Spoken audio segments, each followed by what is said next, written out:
Shivoham,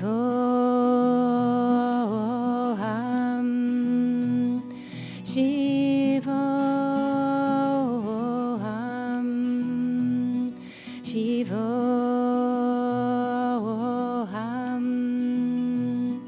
Shivoham, Shivoham, Shivoham, Shivoham,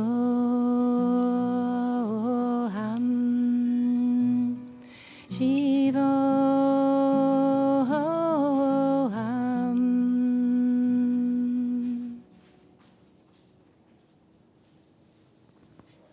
My friends, let's again go like this to our sister Ayla. Thank you so much, Sister Ayla. My friends, let's do a chant, knowing that when we praise divinity, God doesn't become holy, we become holy.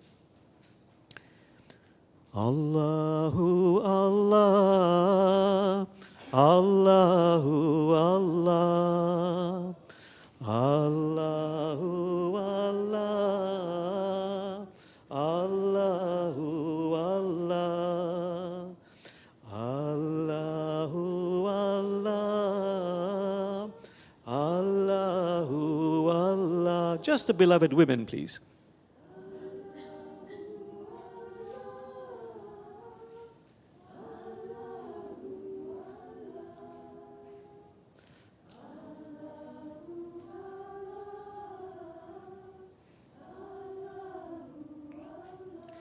The beloved men.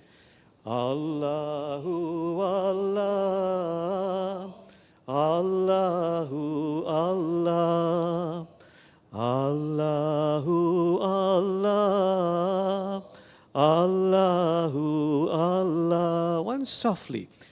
Allahu Allah, Allahu Allah. Twice aloud. Allahu Allah, Allahu Allah, Allahu Allah, Allahu Allah. And just a few seconds of silence, allowing these vibrations to, as the mystics say, to perfume our hearts.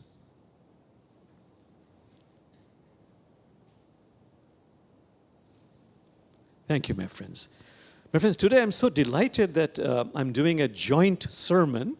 I've invited my very dear close friend, Dr. Duncan Ferguson, very dear to my heart. So let me first read his formal bio.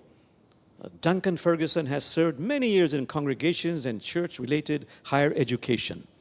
Following seminary, he served in a congregation as a minister of youth and students, serving primarily students at the University of Oregon.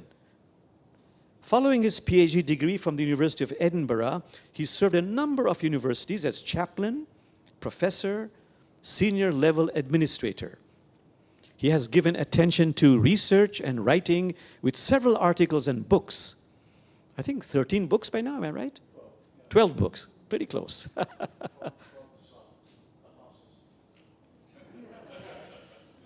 Including some really wonderful bestsellers, Spirituality of the World Religions, Landscapes, Mapping the Geography of Love, and 2 books on the life and teaching of Jesus, peace be upon him. He has done postdoctoral studies at Princeton, Theological Seminary, Harvard University, and the University of Edinburgh.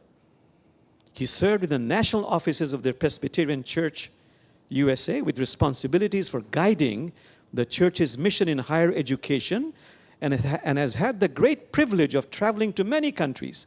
You mentioned Pakistan, Israel, Palestine, among many other countries, in which Presbyterian mission workers had founded schools and universities. He's now retired in Bend, Oregon, with his beloved wife, Dorothy, at the back there. You can meet her after the service. Also retired from a career as a school counselor. It has been such a privilege to be a friend with you and Dorothy. And together, in fact, we wrote a book called the teachers of spiritual wisdom. Together, that's right. And also with Reverend Mary Boyd. Thank you. And your latest book, which is available downstairs, his latest book is called Living Wisely and Well in the Evening of Life. Now, I want to tell you, Duncan is a very humble and a very sincere man. In fact, I would describe him as reeking of sincerity. I also want to mention, for some time, he was also the president of Whitworth University in Spokane, which I have clients who come to me and they talk about their children. And one of them was telling me just about a few months ago that Whitworth University is considered by Princeton Review, I think she said, one of the best colleges in the West and also in the U.S. So Brother Duncan will speak, and then I'll just make notes and offer brief commentary. Let's welcome Dr. Duncan Ferguson.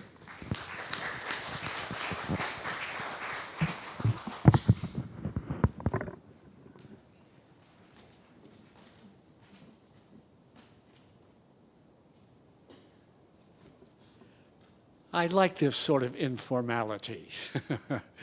And so good to be with you today. And obviously have been here before, but have always been so wonderfully and graciously received by Jamal.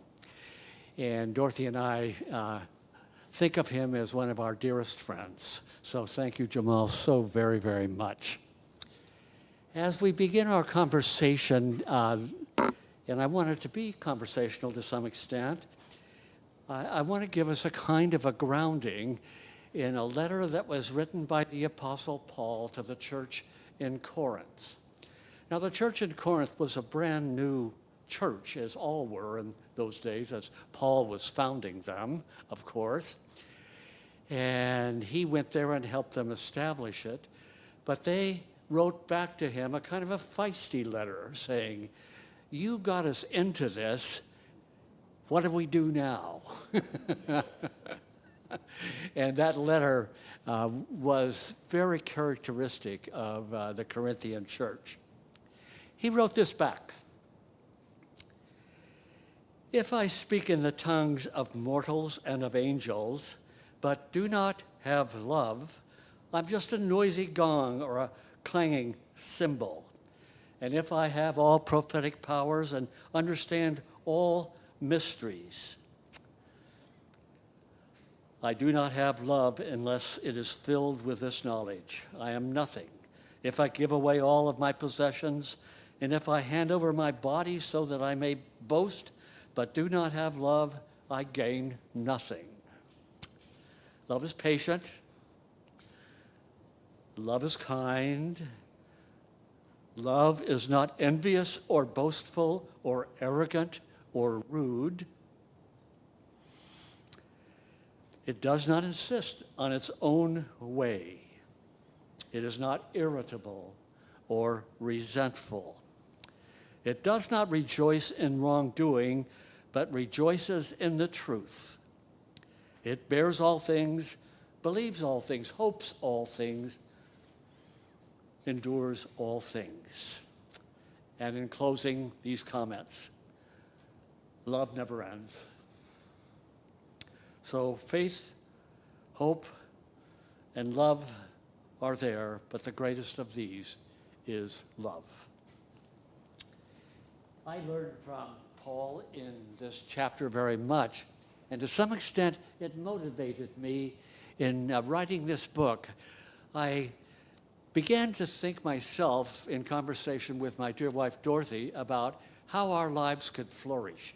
How, even though we were aging, how could we live life in the fullest and most meaningful and purposeful way, even with the aging process kind of giving us clues that we wouldn't last forever. And so what I thought I would do would be to sit down and say, how is it that we flourish in this period of time in our lives? And so I worked away on it. And you're sure welcome to get a copy downstairs and see how I did, and I'd love to hear from you about it. I want to say again how good it is to be back in this community of friends. It is a place, a setting full of people where I sincerely feel at home, because I believe you are a people who are engaged in pursuing the truth and engaged in creating a more just and humane world. And you have integrity with this endeavor. So with your integrity in this endeavor, I come here feeling like I'm a part of you, because that is the meaning of my life, as I am able to give direction to it in that way. Somehow you found in your community of faith acceptance of diversity, commitment to your part in finding a way into the future, and that is, of course, what we're talking about today, and I long for us to find. In response to our troubled times, and we are, aren't we, in troubled times, somewhat perilous, I began to think about then how I might, at this age, live wisely and well. And I focused attention on how those in the evening of life might be able to give direction to others because of our maturity, because of the things we have discovered, and in particular, a healthy and responsible pathway of life. So there was motivation in the writing of this book, and I soon discovered that there were many challenges to this endeavor. We live in a perilous world, and specific challenges for our particularly age group are numerous. I won't read the whole of them, but I did kind of give 10 challenges, pencil to paper. What are we challenged by? The management of our finances. Will we have enough for the remainder of our lives? The ways of sustaining health. How am I doing sustaining good health and receiving high-quality health care during these years? Concern about the well-being of family members, hoping that they will all remain healthy. And have I found the best place to live, given affordability and the sources for a comfortable life? How am I doing in getting my inner needs met, such as feeling peaceful and being free from excessive worry and anxiety? How well am I doing in finding good ways to maintain a sense of self-worth, feeling accepted and affirmed, even as it seems like we're giving away this and giving away that and starting new things at this age level? And how am I doing with negative feelings about the changes in my body, my appearance, as well as concern about diminished mental abilities as we move across the years and decades? How am I doing to find ways to increase my level of gratification and fulfillment in daily life? Or am I overwhelmed by all of the dramatic changes that have occurred? I still am catching up with electronic communication. The computer world is overwhelming, and AI sits on my shoulder. And what do I know? How am I going to function in all of that? How am I doing in finding ways to increase my level of gratification and fulfillment in all of that? And am I sustaining an appropriate level of self-confidence given the changes that occur with aging? And for us, especially this morning, do I have or am I developing a spiritual or ethical center, sensing more dearly how I should live and how I should treat others? So those are the ones that were sitting in front of me as I was thinking about our life together and what are the challenges at this point. I want to share a perspective a way that I've sort of begun to come down on this idea and this question. And I want to share that with you. I mentioned the Apostle Paul initially and how he responded to the Corinthian Christians because they were in a setting that was totally adverse in behavior and values to what they had just affirmed in their Christian faith. It was a center for travel and trade on the coast of ancient Greece. And this new church came together and they asked Paul for guidance. And of course, he gave him this guidance, as I've read: faith, hope, love abide, but the greatest of these is love. Perhaps one day we can talk a lot more about faith and hope. Faith is that centering of our lives around what is, we feel, the deepest foundation of the totality of reality, the sense of having a connection with what really is, in a sense of a foundation for all that exists. And hope, of course, is to keep chin up across the years of our life and being able to approach each day thinking, this will be another opportunity for me to find deep gratification, satisfaction, and fulfilling relationships based upon love. As he spoke about love, he often used that word in the Greek, which you've heard so many times, sometimes pronounced agape and sometimes agape, depending upon where you put the accent. And that was his most important value in speaking to them. He does explain, doesn't he, in this, if I speak in the tongues of human oratory but do not have love, I'm just a noisy gong or a clanging cymbal. Anybody in our country just a noisy gong or a clanging cymbal? You've discovered one, maybe. I've heard a lot of speeches recently that have sounded that way to me. What I think Paul wants to say to these people is hear the other at the deepest and truest level. Often, when we talk to another person, we ask them to come into our world, don't they? They may start on last summer's vacation and make about the third sentence you want to tell them about your last summer's vacation. So they get the first two sentences out, and then you jump in, and yours takes about a half an hour. It was a full vacation. But when this happens, the person in front of us does not feel heard, cared for. Yes, there can be some mutual sharing. That's wise and healing and very good for us. But he goes on to say that as you begin to think about your life, that it's important that love be the center. He also says, if I understand all mysteries and all knowledge, and one that has sort of been in love with books since junior high, I understand the search and the quest for superior knowledge, wanting understanding. But he says that understanding must be driven by love, must be its motivating force, must figure out how then we understand and then are able to act in reference to the care of other people.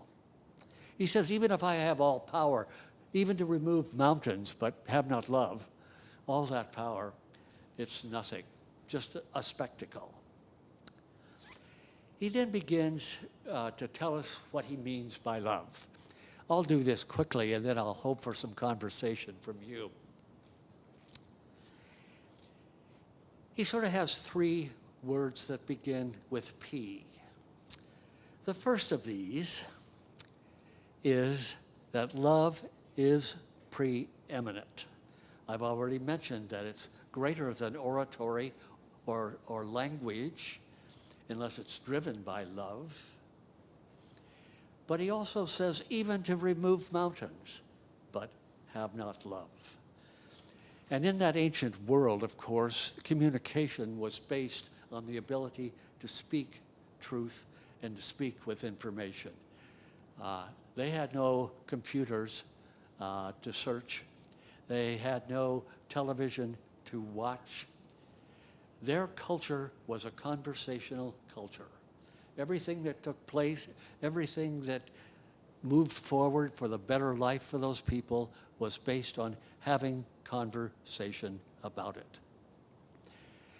Even the New Testament came to us, by the way, because of conversation. It wasn't written until several of it, Paul's letters a little sooner, but the Gospels we have about Jesus were probably not written fully, all four of them, until into the 2nd century. Mark a little earlier at 65 or 70, Luke, John, Luke, Mark together. What Luke essentially did is, I'm going to take Mark and expand it, so it's very common. But what we have there is the fact that they wanted this information, and their only way to get it was to pass it down orally. So what happened was a story was told in a small group, and that story became an oral tradition. And pretty soon what was said just as carefully as what we write.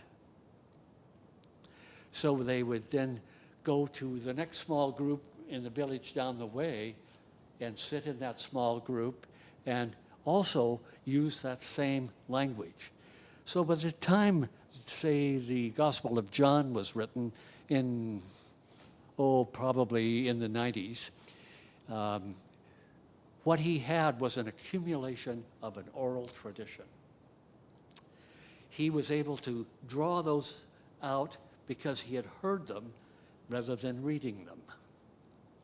And there was a kind of a memory that took place about those things which were important and said.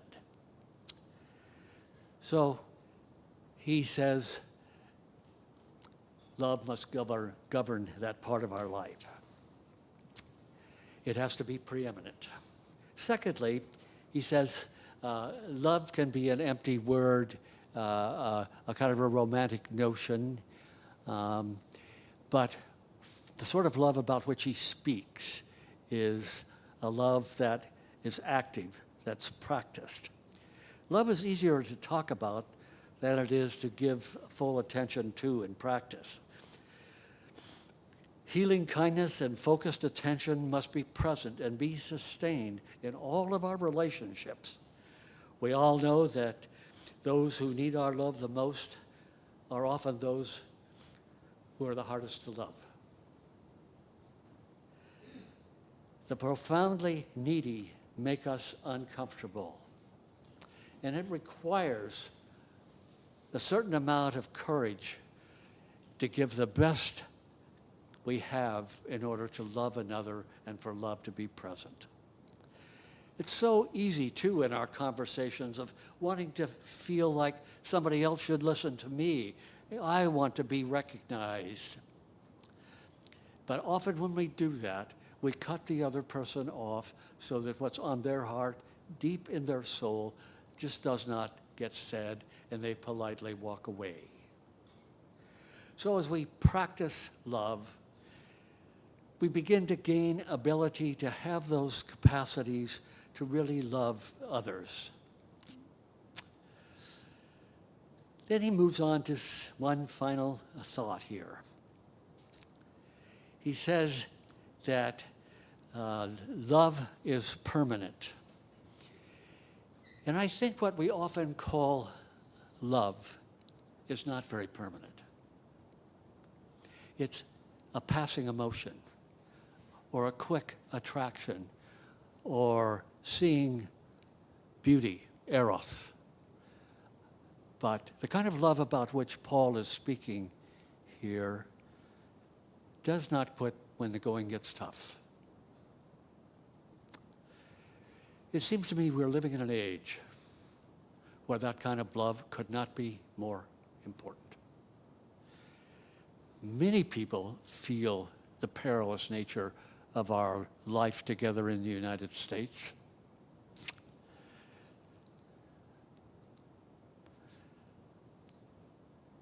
I think that more than almost any other time in my short life, love seems now so critical and so important. Not the love we ordinarily think of, but a love that's able to, both with individuals, wrap around and be practical and personal and permanent for them, but a love that's grander than that. A love that loves this country and that loves this world and that loves the beauty that surrounds us, that loves the thoughtful, caring person who's alone over there in the corner. This is the kind of love that Paul is speaking about. I'm still working on the task of being more loving. I think I've worked long enough, hard enough to get partway down the road, but occasionally my own personal needs interject and lead me astray, and I begin to think more about my own needs than the other person's needs. And after all, my summer vacation was much better than yours.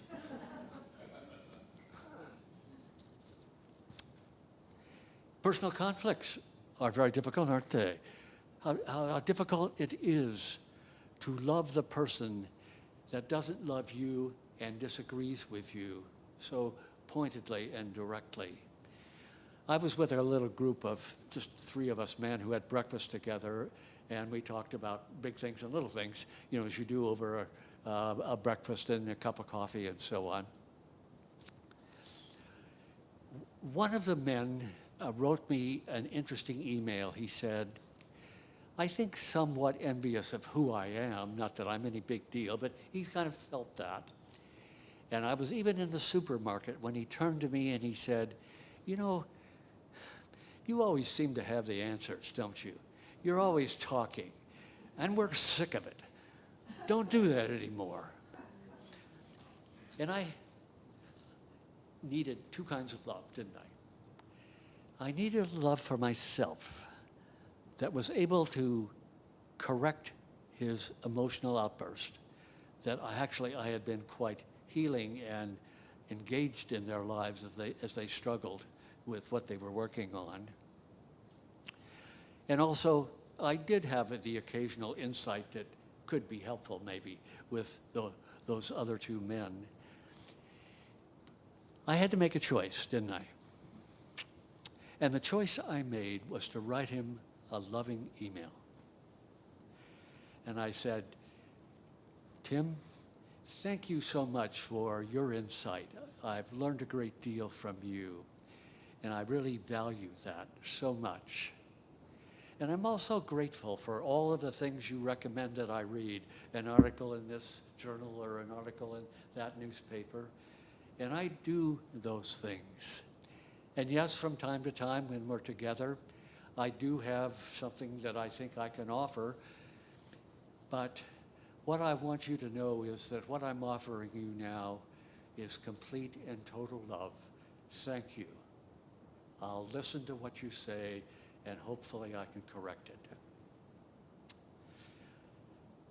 That was a loving email. Not that I'm any big deal by a long shot, but it really was something that I just felt that I needed to do.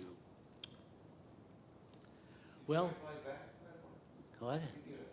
He did reply back, and he said, oh my goodness, I was so wrong in what I said about you. I was just tired.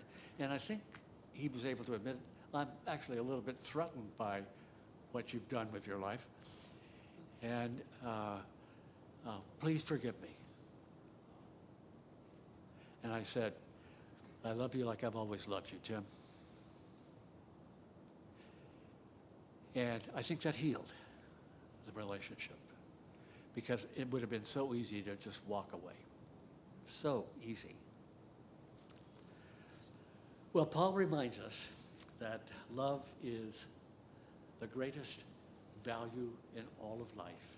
In fact, the Apostle Paul, actually the Apostle John even says, God is love. By the way, there are 3 God is statements in the whole Bible. One is God is love, one is God is truth, and one is God is spirit. And spirit is presence. That's what spirit means. Presence. God is present, full of love and truth.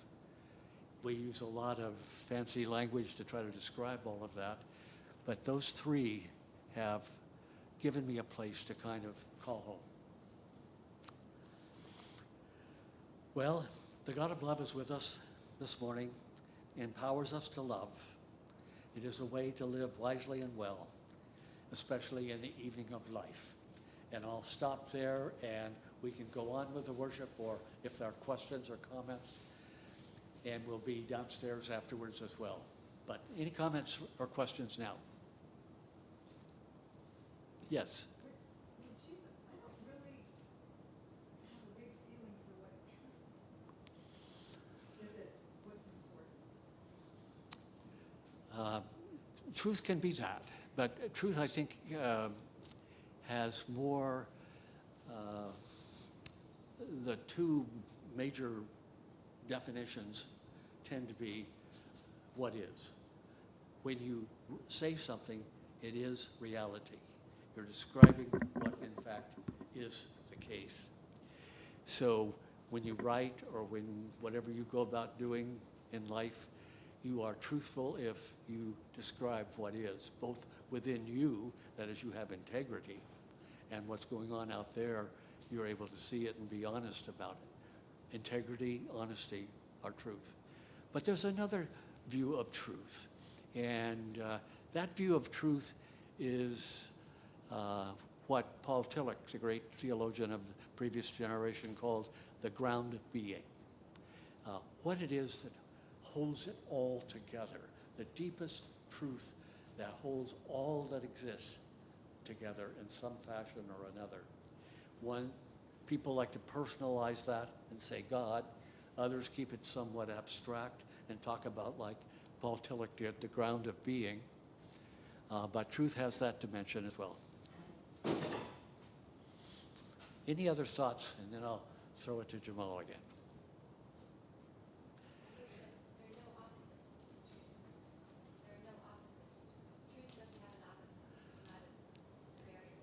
Yeah, the truth does not have an opposite.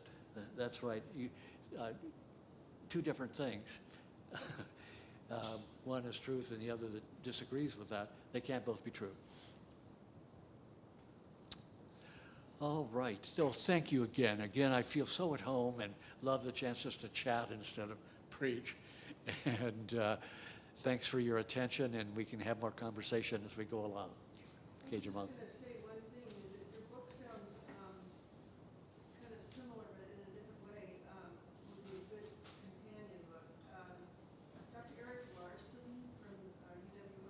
Yes. Medical director. You're probably familiar. Are you familiar with this book, Enlightenment Aging?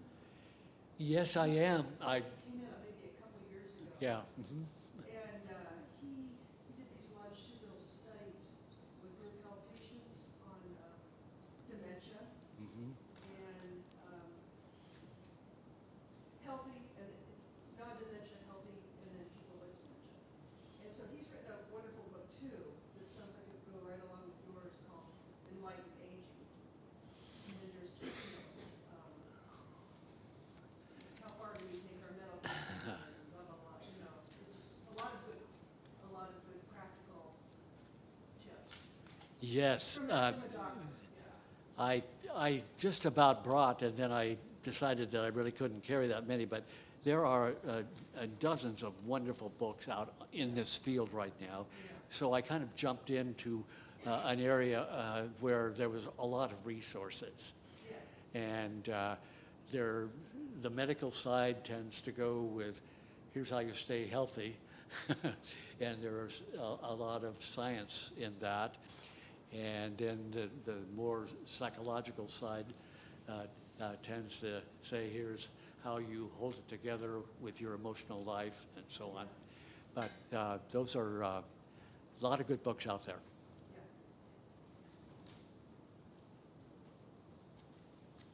I'll turn it over about. I thought that just to double check on how you're doing, I would read these 5 things that describe you as living wisely and well in the evening of life. And they come from Carl Jung, the great early 20th century psychoanalyst. And I have discovered that two J's, Jung and Jesus, get along very well. He says, you are together at this age if you have good physical and mental and psychological health. He says, you have it together if you have good personal and intimate relations, such as in marriage or family or friendship. He says, you are together if you see and appreciate beauty in art and in nature. And he says, you are together if you have a reasonable standard of living and satisfactory and engaging work to do. And you are together, this last one, if you have a philosophical or religious outlook that fosters resilience. So, a lot of people giving us kind advice. Thank you, Jamal.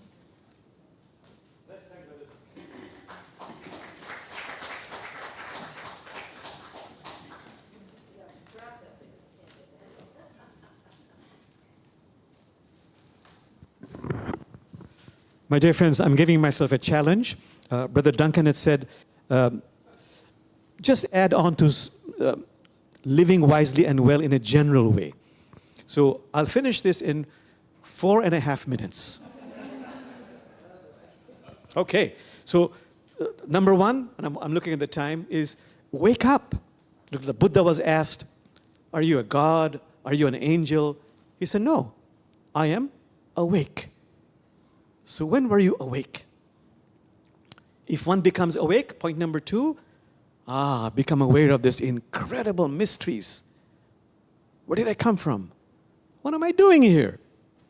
And now, old age, where am I going? So, the words of Rumi, in all these matters, sell your cleverness and buy bewilderment. Number 3, why am I here?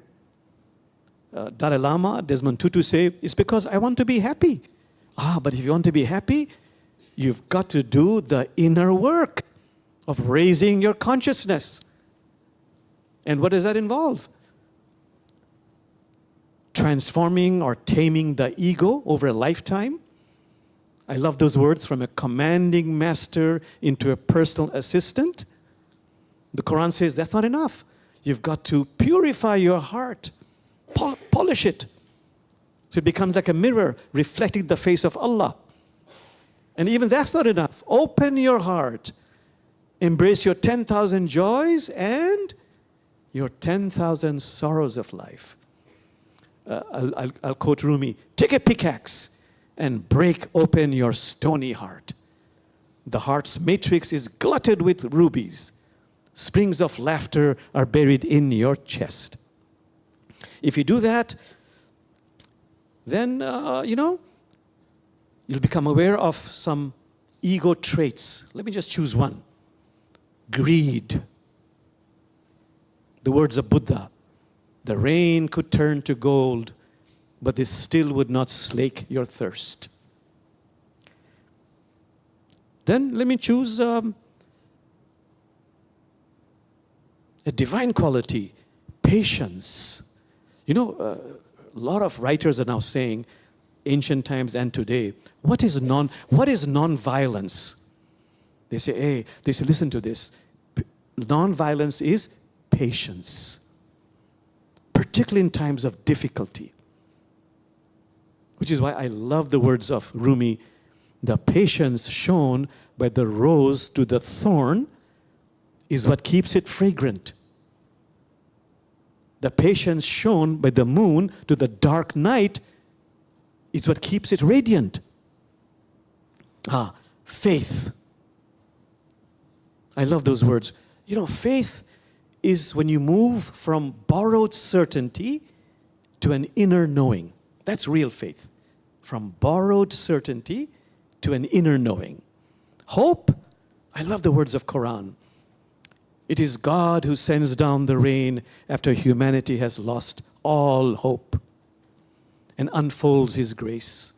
Metaphorically, the Quran says, your earth was parched, but the waters of mercy came down and the earth became clothed in green. It makes us aware of the fact that there is suffering in life. It's a world of opposites.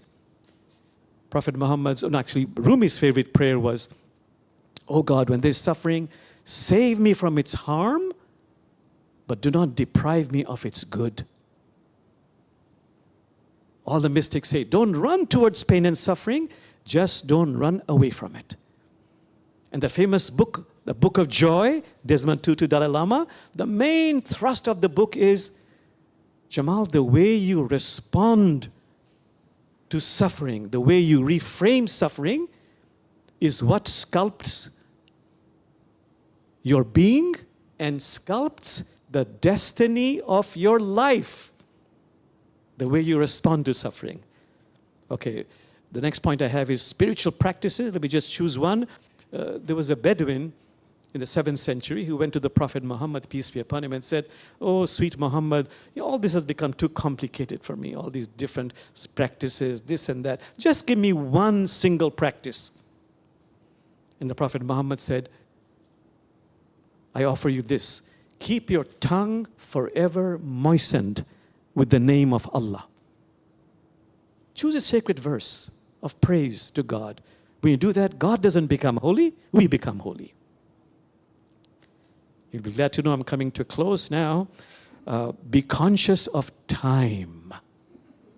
Time, it's later than you think. I love again those poetic words. Travelers, it is late. Life's sun is going to set. In the brief moments you have time, please spare no effort of your wings. Childhood, youth, maturity, and now old age. Master, you asked me to remind you, time to go. And lastly, the words of Prophet Muhammad. I've gone over by 1 minute. Prophet Muhammad said, I love to end with this wonderful saying of the Prophet Muhammad. Jamal, when you arrived here from the invisible world, everybody around you was laughing and smiling, but you were crying and weeping. Live such a life. Live such a life that when you depart, everybody around you is crying and weeping, but you are laughing and smiling. Okay, my friends, just close your eyes for brief moments. A very short meditation. Focus on your nostril. And just gently be aware of your breath as you inhale and as you exhale.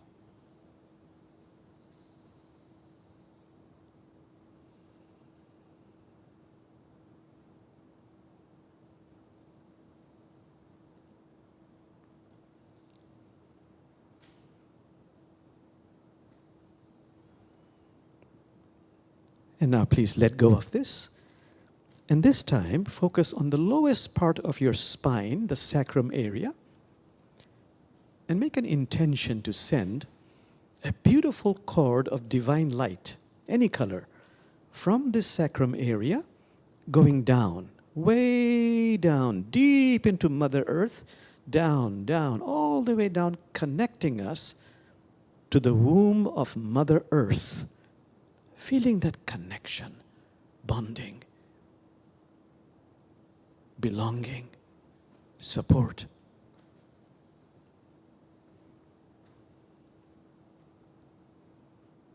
Letting go of this, and now focusing on the crown of the head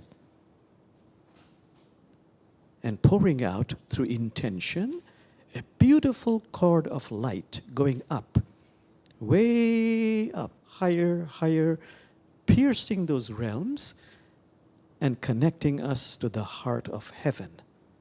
Feel that, please. Connection to mystery.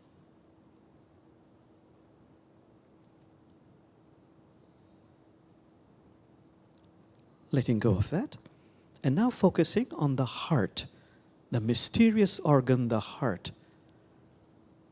Prophet Muhammad, if you remember, said, in a dream, God spoke and said to humanity, beloved one, God says, I cannot be contained in the space of the earth. I cannot be contained in the space of the heavens, but I can be contained in the space of the pure, loving heart of my devotee. So the heart is the wellspring, the eternal source of love, compassion, healing, empowerment, transformation. So now, focusing on the heart, the space is actually infinite, unbounded. Divine heart is inside human heart. From the heart, through intention, pouring out light and love, radiating, pouring out light and love in an outward, expansive direction.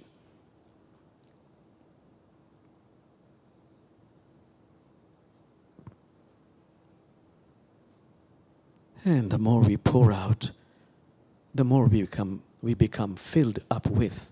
It's a law, ancient and inexhaustible. Pouring out light and love.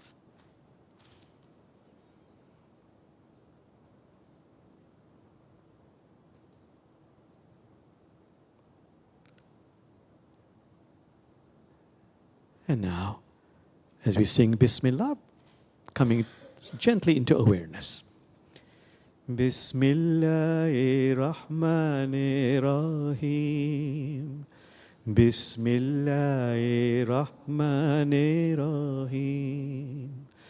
La ilaha illallah.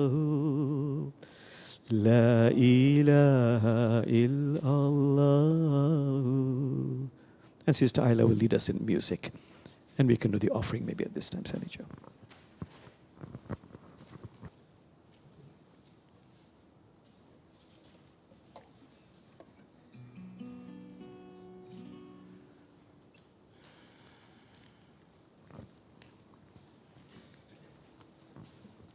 Sally Jo will say something just before she plays the music. Oh, yes. This is our time to offer our material wealth to the community for the betterment of everybody, our programs here and maintenance of this beautiful historic building, and also our programs outside in the community that we do with other groups and other places. And we use this money solely for the benefit of everybody, and this is a totally volunteer organization. So thank you to those online who are able to go to our website, interfaithcommunitysanctuary.org, and also donate through the PayPal, through the button there. You can do it various ways. And many people send a monthly check. We appreciate all the ways that people give back, including all the volunteer hours that are given every day, every week, every month by folks who help out in our in our community. Thank you so much for all that you do.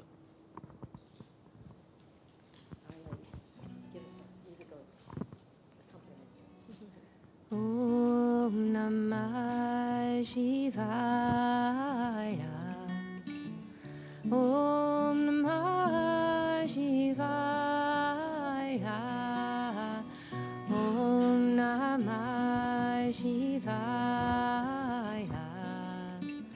Om Namah Shivaya.